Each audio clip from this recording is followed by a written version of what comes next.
सबसे बड़ा पुण्य। एक राजा बहुत बड़ा प्रजापालक था, हमेशा प्रजा के हित में लगा रहता था। वह इतना निष्ठावान था कि अपना सुख, ऐशो आराम सब छोड़कर सारा समय जन कल्याण में ही लगा देता था। यहाँ तक कि जो मोक्ष का साधन है, अर्थात ईश्वर की भक्ति, उसके लिए भी वह समय नहीं निकाल पाता था। एक सुबह राजा वन की तरफ घूमने के लिए जा रहा था कि उसे एक देव के दर्शन हुए। राजा ने देव को प्रणाम करते हुए उनका अभिनंदन किया और देव के हाथों में एक लंबी चौड़ी पुस्तक देखकर उनसे पूछा, महाराज, आपके हाथ में यह क्या है? देव बोले, राजन, यह हमारा बही खाता है जिसमें सभी भजन करने वालों के नाम हैं। राजा ने निराशायुक्त भाव से कहा, कृपया देखिए तो इस किताब में कहीं मेरा नाम भी है या नहीं। देव महाराज किताब का एक एक पृष्ठ उल्टने लगे, परंतु राजा का नाम कहीं भी नजर नहीं आया। राजा ने देव को चिंतित देखकर कहा, महाराज, आप चिंतित ना हो, आपके ढूंढने में कोई भी कमी नहीं है। वास्तव में ये मेरा दुर्भाग्य है कि मैं भजन कीर्तन के लिए समय नहीं निकाल पाता और इसीलिए मेरा नाम यहाँ नहीं है। उस दिन राजा के मन में आत्मग्लानि सी उत्पन्न हुई, लेकिन इसके बावजूद उन्होंने इसे नज़रअंदाज कर दिया और फिर से परोपकार की भावना लिए दूसरों की सेवा करने में लग गए।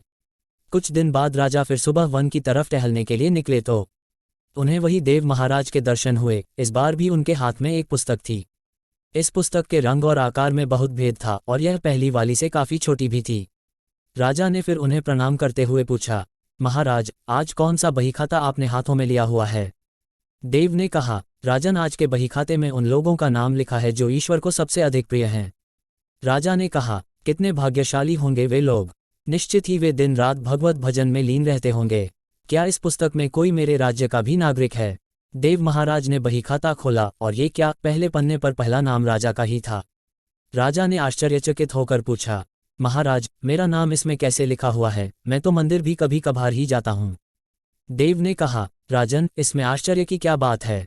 जो लोग निस्वार्थ होकर संसार की सेवा करते हैं, जो लोग संसार के उपकार में अपना जीवन अर्पण करते हैं, जो लोग मुक्ति का लोभ भी त्याग कर प्रभु के निर्बल संतानों की सेवा सहायता में अपना योगदान देते हैं, उन त्यागी महापुरुषों का भजन स्वयं ईश्वर करता है।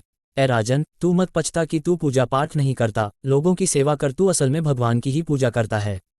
परोपकार और निस्वार्थ किसी भी उपासना से बढ़कर हैं। देव ने वेदों का उदाहरण देते हुए कहा, कुर्वन्नेवे कर्माणि जिजीविषेच्छः समाहेवान्त्वापनान्यतो अस्ति व कर्म लिप्यते नरे, अर्थात कर्म करते हुए 100 वर्ष जीने की इच्छा करो तो कर्म बंधन में लिप्त हो जाओगे। राजन, भगवान दीन दयालु हैं। सच्ची भक्ति तो यही है कि परोपकार करो, दीन दुखियों का हित साधन करो। अनाथ, विधवा, किसान व निर्धन आज अत्याचारियों से सताए जाते हैं, इनकी यथाशक्ति सहायता और सेवा करो और यही परम भक्ति है। भक्ति भजन भी एक मार्ग और यह भी एक मार्ग है। राजा को आज देव के माध्यम से बहुत बड़ा ज्ञान मिल चुका था और अब राजा भी समझ गया कि परोपकार से बड़ा कुछ भी नहीं और जो परोपकार करते हैं वही भगवान के सबसे प्रिय होते हैं। मित्रों, जो व्यक्ति निस्वार्थ भाव से लोगों की सेवा करने के लिए आगे आते हैं, भगवान हर समय उनके कल्याण के लिए तथ्य पर रहते हैं। हमारे पूर्वजों ने कहा भी है, परोपकाराय पुण्याय भवति, अर्थात दूसरों के लिए जीना, दूसरों की सेवा को ही पूजा समझकर कर्म करना, परोपकार के लिए अपने जीवन को सार्थक बनाना ही सबसे बड़ा पुण्य है।